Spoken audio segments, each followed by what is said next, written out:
சொன்னால் அதை ஏற்றுக்கிட்டு அறிவு பண்ணி போயிட்டே இருப்போம். அது அல்லாஹ்வுடைய திருப்தி. இறைவனின் திருப்தி தான் வேண்டும் என்றால் நோன்புல இருந்து இந்த பயிற்சியை கூட பெறலாம். உள்ளுக்குள்ள எந்த சோர்வும் இருக்க ஒன்னு 2 பேர் ஊரோட கொண்டாடி இருக்கலாம். என்ன ஊரோட கொண்டாடி என்ன ஆகுது? அல்லாஹ் மறுமை நாள் அதையா கேட்பான்?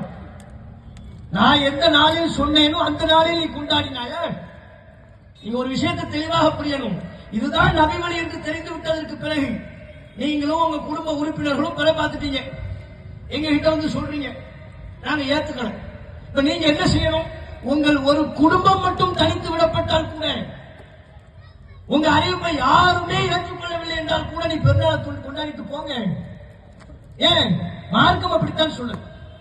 நபிகள் நாயகம் ஸல்லல்லாஹு அலைஹி வஸல்லம் அவர்கள் அல்லாஹ்வுடைய திருப்தியை தான் முதன்மையாக கொண்டு செயல்பட வேண்டும் என்று சொன்னார்கள். உஹது போர்க்களத்தில் அனஸ் பின் நதர் என்கிற நபித்தோழரின் வாழ்க்கை நமக்கு பாடம் இல்லையா? யுத்த காலத்தில் ரசூலுல்லாஹ் மௌத்தா போயிட்டாங்கன்னு செய்தி, பொய்யான செய்தி.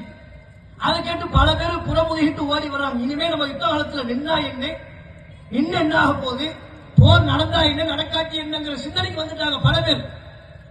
நபித்தோழர்களுக்கு மத்தியிலே குழப்பம். அந்த நேரத்திலேயும் குழம்பாமல் இருந்த அல்லாஹ்வின் அருள் பெற்ற ஒரு நபித்தோழர் அனஸ் பின் நதர் எதிரிகளை முன்னோக்கி செல்கிறார். கண்ணுக்கு முன்னால பல தோழர்கள், நம்முடைய தோழர்கள் சஹாபாக்கள் புறமுதுகிட்டு ஓடியதை கண் கொண்டு பார்த்தும் அல்லாஹ்வின் தூதர் மன்னித்து விட்டார்கள் என்கிற பொய் செய்தி, அந்த செய்தி வந்ததற்கு பிறகும் அவருடைய மன உறுதி பாருங்க. நபி இருந்தா என்ன போனா என்ன, ரசூலுல்லாஹ் இருந்தா என்ன மௌத்தா போனா என்ன, நான் நபிக்காக இந்த மார்க்கத்தில் இருக்கேன், அல்லாஹ்வுக்காக, அல்லாஹ்வுடைய திருப்திக்காக. என்னுடைய தோழர்கள் புறமுதுகிட்டு பின்வாங்கி ஓடிதான் எனக்கு என்ன, எனக்கு சொர்க்கத்தின் வாடை அதோ அந்த உஹது மலை அடிவாரத்தில் இருந்து வருகிறது, அதை நோக்கித்தான் நான் செல்வேன்.